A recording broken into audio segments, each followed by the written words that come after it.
Bom dia, pessoal. Vamos de BTC na manhã dessa quinta-feira, 7 de setembro. Agora na Espanha, 10 horas e 56 minutos. No Brasil, 5 e 56 da manhã. Feriado aí no Brasil, 7 de setembro.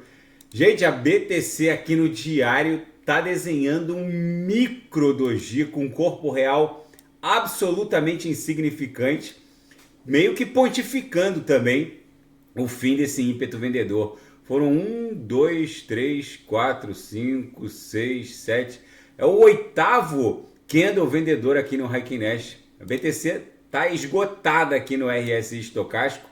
No squeeze a gente já está quase dando aso à criação de uma amplitude ondulacional compradora. Lá no semanal, apesar da violência daquela agulhada de ontem e anteontem, a gente chegou a fazer a mínima em 25.372.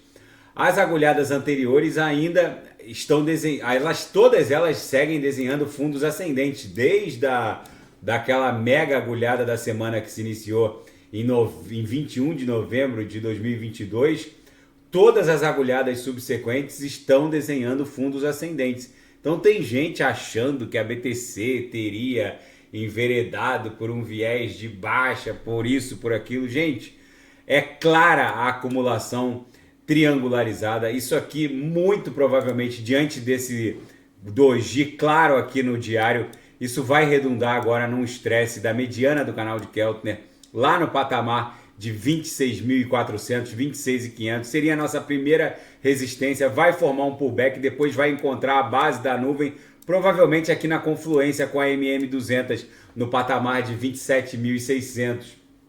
Aqui no gráfico de 4 horas, vocês vejam que o negócio ficou violento.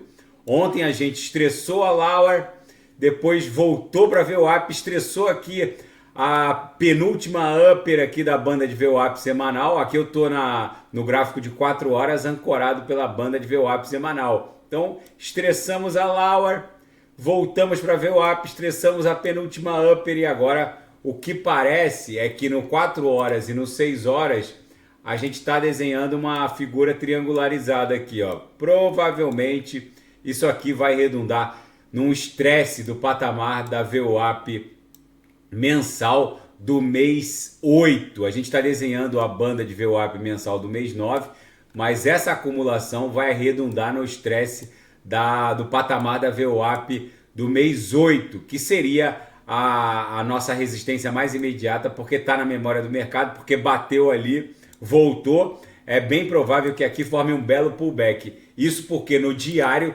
segue muito clara a perda de ímpeto vendedor. E outra, o DXY, que guarda uma relação movimentacional de inversão com a BTC, está dando sinais de esgotamento. O dólar esticou muito e agora deve tombar aqui para um patamar de 99, talvez 100. E nesse tombo do dólar, o DXY mede a força do dólar norte-americano contra uma cesta de divisas, contra euros, ienes japoneses, francos suíços, e é bem provável que o dólar tombando, a BTC acabe protagonizando uma pernada impulsiva. Eu estou aqui no semanal, quando o dólar fez isso aqui, ó, no semanal, a BTC fez isso aqui no semanal. Agora o dólar vai fazer isso aqui, vai cair, e a BTC provavelmente vai fazer isso aqui, vai buscar o estresse de baixo para cima contra a linha superior da nuvem aqui no semanal. Vai buscar no mínimo ali um patamar de 27.700, talvez 28 mil dólares. Na projeção, a nebulosidade esverdeada ganhou espessura no semanal, o que denota que mesmo diante de toda essa sequência de candles vendedores no semanal, 1, 2, 3, 4, 5, 6, 7, 8 candles vendedores no semanal. Mesmo com essa sequência brutal, os compradores ainda estão no controle da BTC, justamente porque ela catapultou de 15 mil, foi bater 31.804. E tem gente insistindo que a BTC estaria num viés de baixa. Qual é o ativo que pula de 15 para 31.804, corrige para 25, numa clara pernada corretiva dentro de uma sequência impulsiva? Qual é o ativo que corrige, que vai de 15 para 31.804, dá uma respirada para 25 e depois vai explodir para 40 e tem muita gente abrindo short, muita gente boa achando que a BTC teria enveredado por um viés de baixa, mas vai cair do cavalo. Na seara fática, a Genesis, a exchange dos irmãos Winklevoss, levou ao tribunal americano a Digital Currency Group, que administrava o programa de stake earn da plataforma, cobrando 630 milhões de dólares não pagos. A Genesis pertence aos irmãos Winklevoss, aqueles que processaram o Mark Zuckerberg por uma participação no então Facebook, que agora mudou para Meta, inspirou também o filme A Rede Social.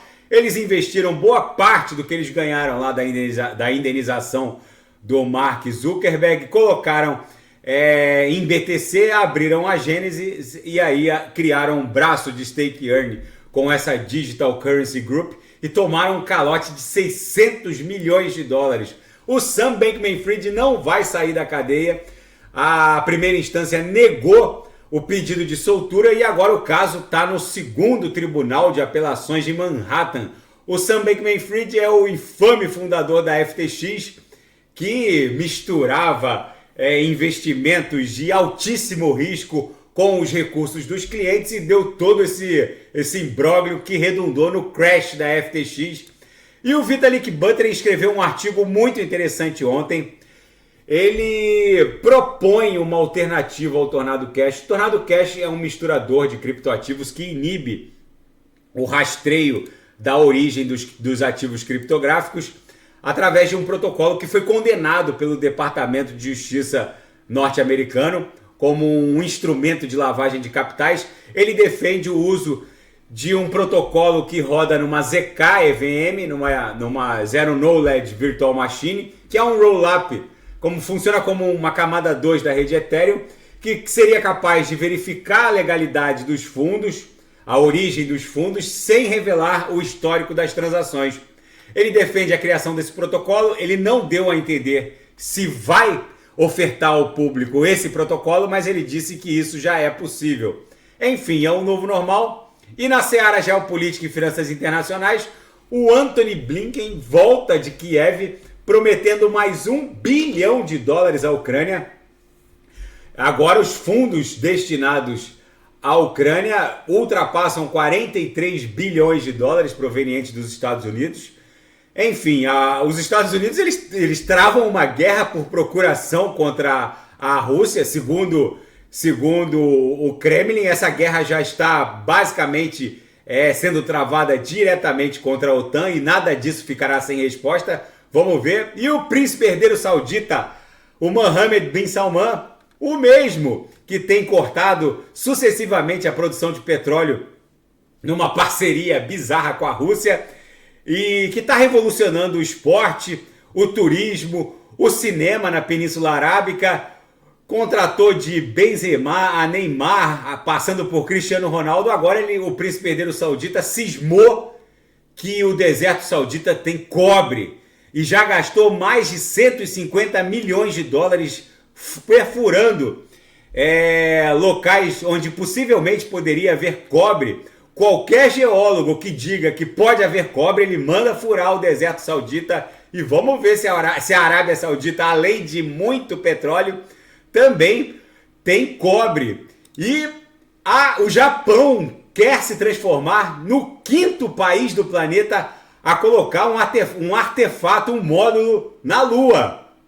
O Japão lançou uma espaçonave lançando um módulo lunar. A Agência de Exploração Aeroespacial do Japão disse que o foguete decolou do Centro Espacial Tanegashima, no sul do Japão, conforme planejado. O Japão pretende se transformar no 5º país do mundo a colocar um módulo no solo lunar. Gente, essa corrida maluca em direção à Lua tem razão econômica. Não é só a Rússia, a Índia, a China, os Estados Unidos, a União Europeia, agora o Japão. Eles estão atrás de hélio 3, que é o combustível do santo graal da produção energética. O hélio 3 é um isótopo do hélio que não tem de forma muito rara no planeta Terra, mas como a Lua não tem atmosfera, o Sol bombardeia ela com radiação que produz esse hélio 3, que permite a geração de energia à base de fusão nuclear. Gente, a BTC aqui no 6 horas claramente está desenhando uma cunha triangular que vai redundar no estresse de baixo para cima contra o patamar da VWAP mensal do mês 8, que ficou lá próximo de 28 mil dólares.